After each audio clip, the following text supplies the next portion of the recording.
नहीं वासिल, मैं उस एहसान फरामोश इंसान को कभी माफ नहीं करूंगी।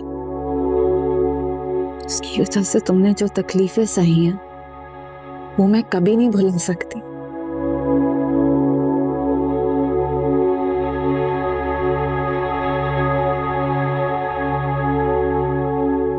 मैं घर जा रही हूँ, कल सुबह आऊंगी। हाँ जी।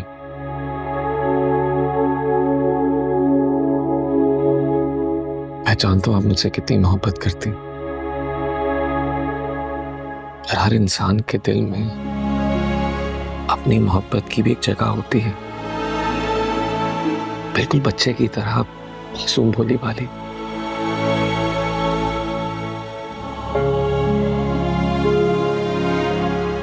उसे इतनी बेदर्दी से मस्मार मत कीजिए।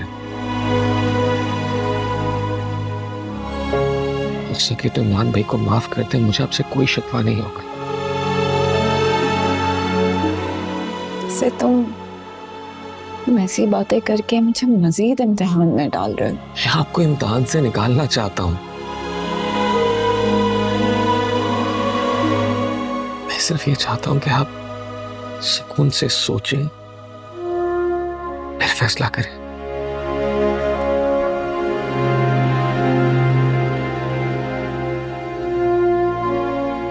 और रही बात धोखाधड़ी की, तो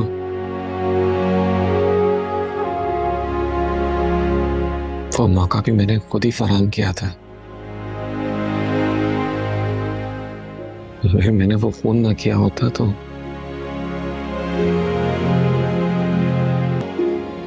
प्लीज मेरी बातों पर सोचिएगा जरूर।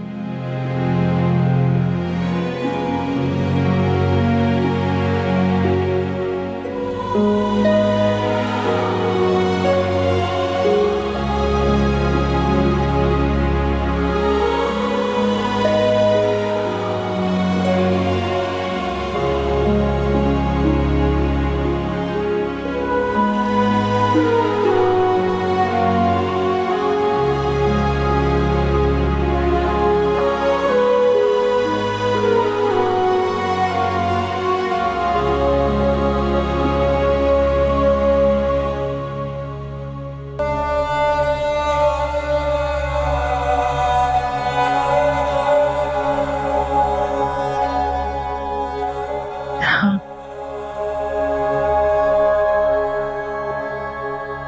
शायद आ गई ये हिम्मत।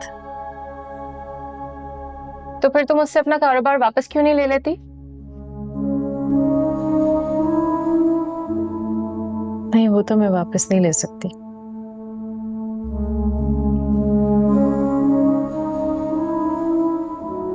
क्योंकि मैंने जो कुछ भी कमाया, जो कुछ भी कारोबार बनाया, सब हम्माद के नाम पे ही किया था।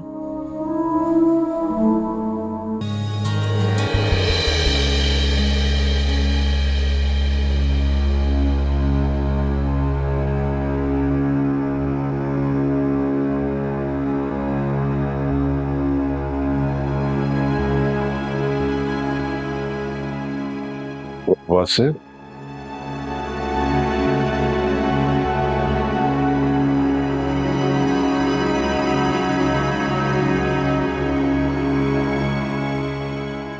आप यहाँ?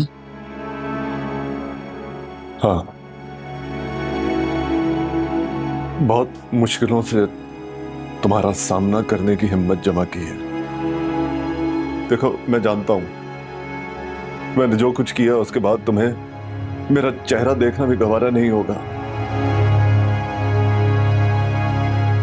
पर यकीन करो मैं तुमसे यहां अपनी गलती की सजा पाने आया हूं।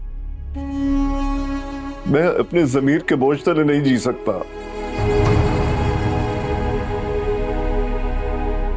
प्लीज, या तो तुम मेरी गलती की सजा दो या फिर मुझे माफ कर दो, वरना मेरा दम घुट जाएगा।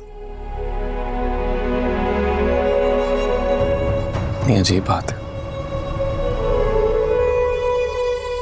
जिसकी अपनी सांसें हर गुजरते लम्हे के साथ घटती जा रही हैं। मुझसे आप जिंदगी मांग रहे हैं? नहीं नहीं नहीं नहीं नहीं नहीं, ऐसा नहीं होगा। देखो मैं तुम्हारा भाई हूं, मैं वादा करता हूं मैं ऐसा नहीं होने दूंगा। मैंने जो गलती की है मैं उसे सुधारूंगा।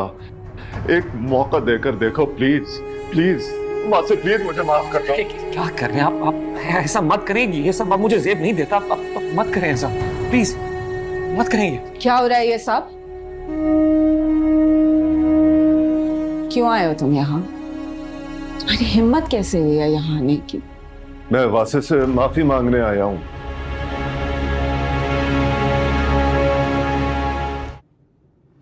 मेरा दिल बहुत बेचैन है, एक पल का सुकून नहीं है।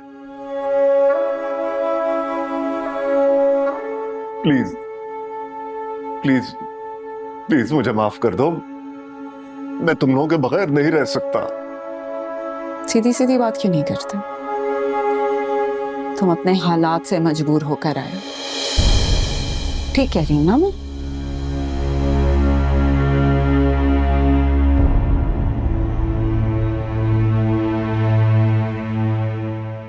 मेरे भाई को सीढ़ी बनाकर जिस अर्श पे तुम चढ़ना चाहते थे,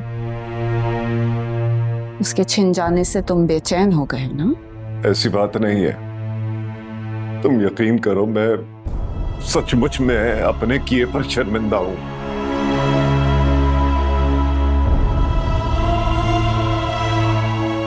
तुम्हारी किसी बात पे यकीन नहीं है मुझे।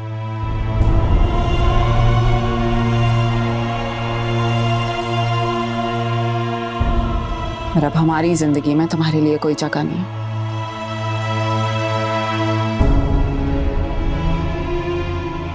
ऐसा मत कहो, मैं नहीं सह पाऊंगा दिला, नहीं सह पाऊंगा।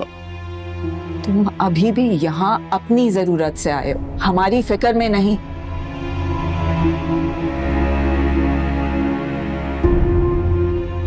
पता कर चुकी हूं मैं तुम्हारे जानने वालों से, इस वक्त तुम्हें खाने पीने के भी लाले पड़े रहे।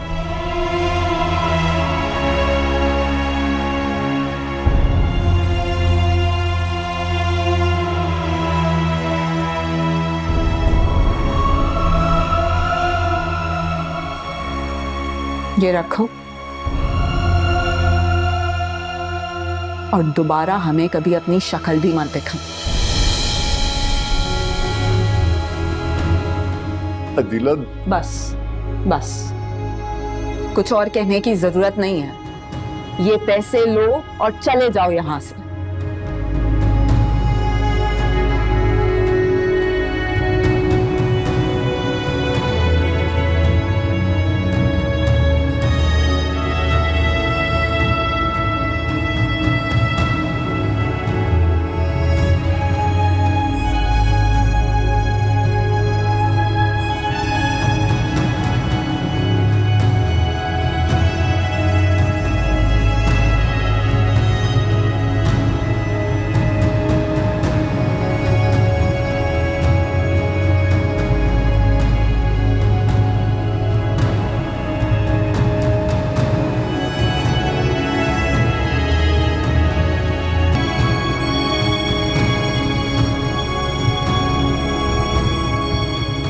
चलो शुक्र है तुम्हारा पैर तो ठीक हुआ। तुमने ख्याल ही इतना रखा है मेरा, ठीक तो नहीं था।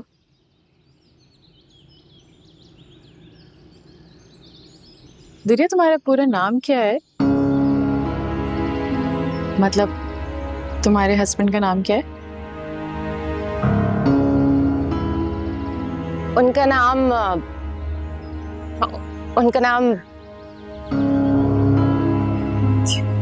क्या हुआ? तुम नाम नहीं लेती अपने हस्बैंड? नहीं नहीं, उनका नाम अहमद है। अच्छा अच्छा, कभी बात ही नहीं हुई इस बारे में। कितना टाइम हो गया तुम्हारी शादी को? 2 साल। कैसी लग रही थी शादी पे?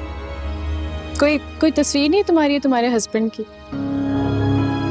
नहीं, शादी की तो कोई तस्वीर नहीं है मेरे पास। कोई तस्वीर नहीं है?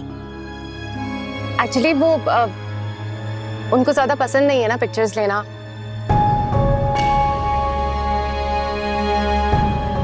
मतलब तुम दोनों की शादी पे एक भी तस्वीर नहीं हुई है? एक्चुअली शादी का एक एल्बम था कहीं, लेकिन पता नहीं अभी नहीं है मेरे पास। अच्छा सुनो, मैं ये कह रही हूँ तुम जल्दी से चाय पी के तैयार हो जाओ, फिर सामान लेने चलते हैं मार्केट। मुझे याद आया तुरे फिशां का दूध भी खत्म हो गया है। अच्छा मैं उसको देख कर आती हूँ। हाँ हाँ।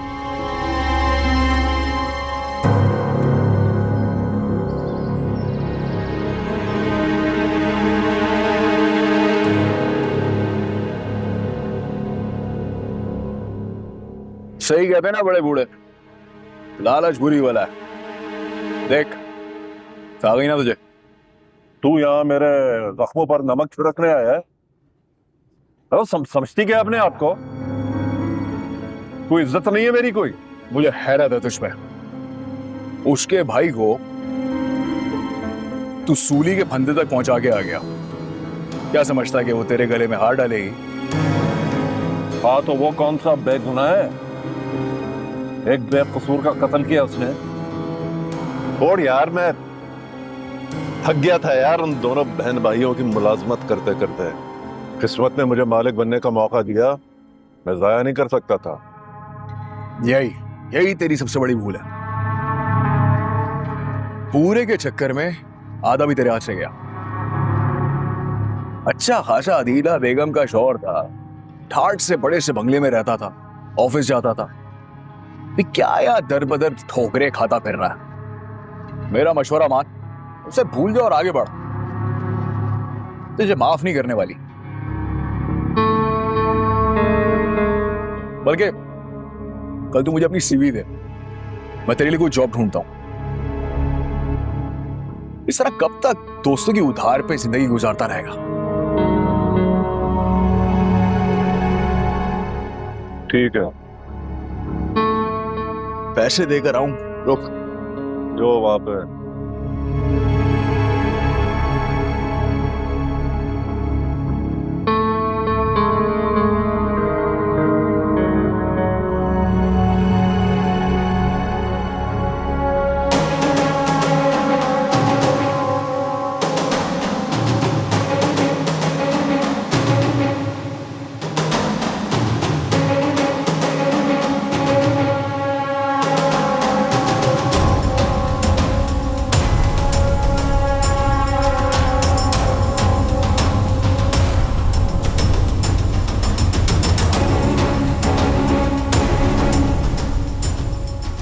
ये दोनों एक साथ?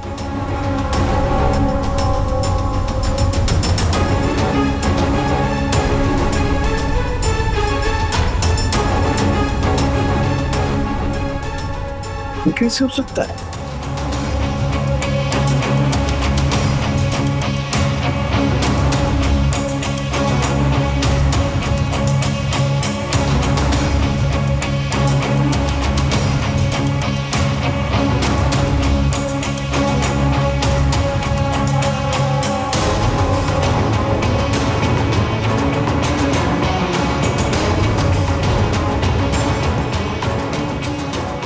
ऐसे कैसे हो सकता है?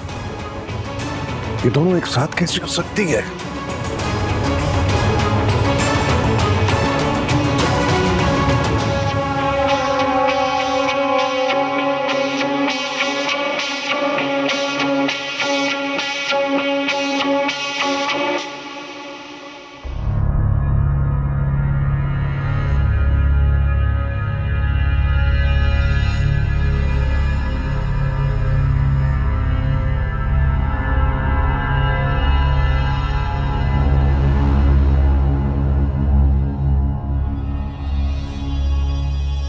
हाँ इमरान के फ्लैट पर हूँ यार। हाँ अभी आके बात करता हूँ थोड़ी देर में। ओके।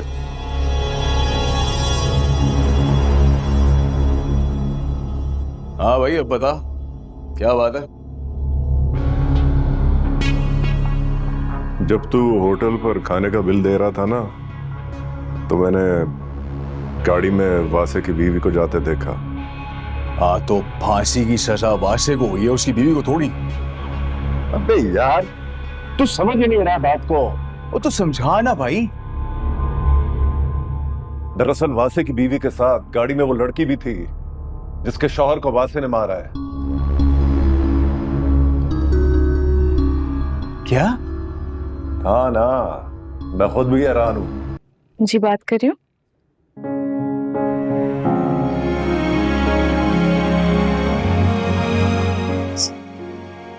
सौ लोगों का खाना? नहीं नहीं, हम कर सकते हैं, हम बिल्कुल डिलीवर कर सकते हैं। जी जी, नहीं कोई मसला ही नहीं है, हम कर देंगे। आप एक काम कीजिए ना, आप अपना एड्रेस दीजिए, हम आज मिल लेते हैं आपसे आके। जी बिल्कुल ठीक है, जी जानती हूँ। ठीक है, मैं समझ गई, ठीक है। खुदा हाफिज, खुदा हाफिज। कौन था? AM इंडस्ट्रीज की मैनेजर का फोन था। क्या कह रहे हैं?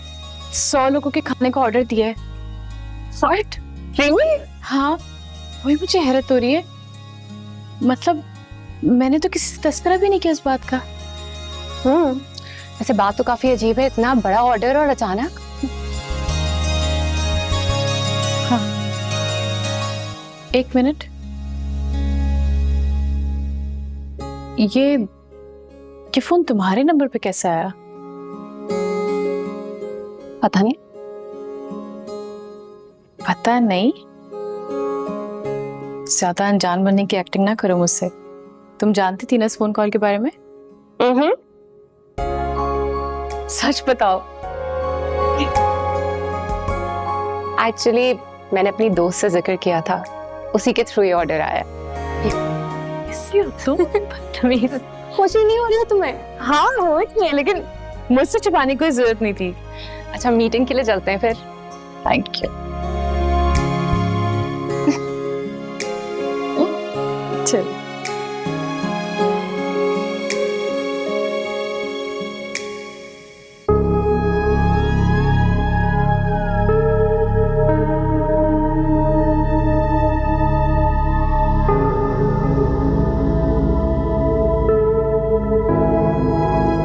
तुमने नाम पूछा उसका? मौका ही नहीं मिला, वो तो जैसे हवा के घोड़े पर सवार था, ज्यादा बात ही नहीं की। काम करो,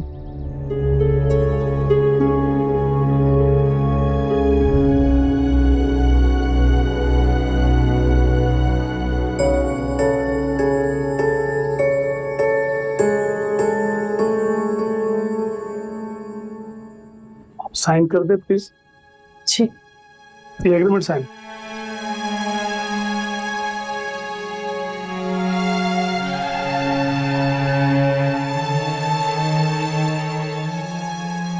जब से हमारी शादी हुई है तो घर पे खाना यही बनाती हैं।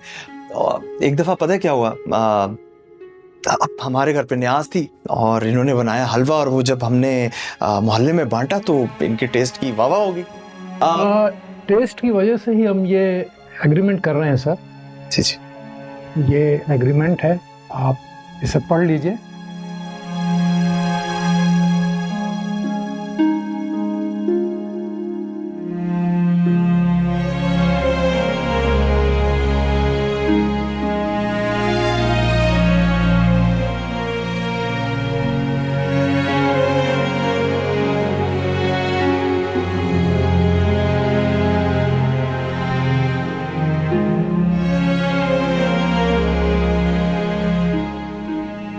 ये आपकी 50% एडवांस की पेमेंट। जी शुक्रिया।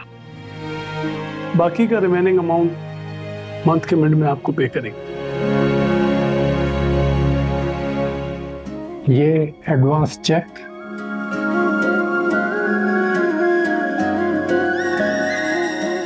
इकाई, ढाई, सैकड़ा, और 1000, 10,000, 1,00,000। मुझे लग रहा है कि 6,72,000 बनती है सर। ये उस रकम का आधा है, बाकी फर्स्ट को। शुक्रिया।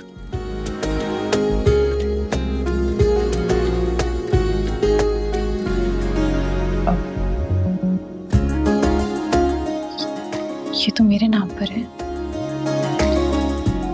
हाँ, मैंने कहा था इनसे। लेकिन दुरिया, अच्छा बस हम बाहर जाके बात करते हैं। अच्छा, आप हमें बताएं कि वो मेन्यू क्या चाह रहे हैं आप लोग, क्योंकि हम चाहते हैं कि कल से ही डिलीवरी स्टार्ट करते हैं।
कभी कभी मुझे लगता है कि अगर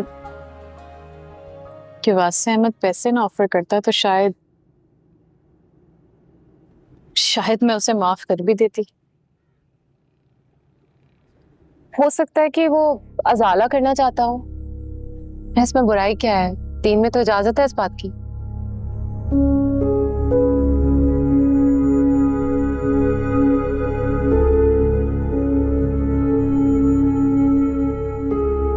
छोड़ो इन बातों को।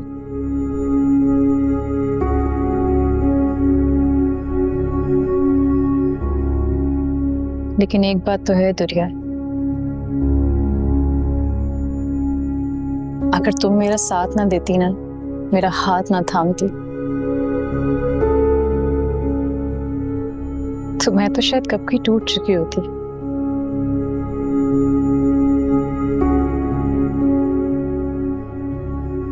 मेरे अंदर इतना हौसला नहीं था कि मैं अकेले इस तरह अपने मुखालफिन के मुकाबले डट के खड़ी होती।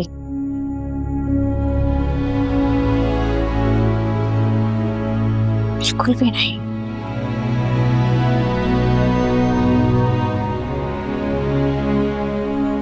मैं चाहूं बिना तो भी शायद तुम्हारा एहसान कभी ना उतार सकूं।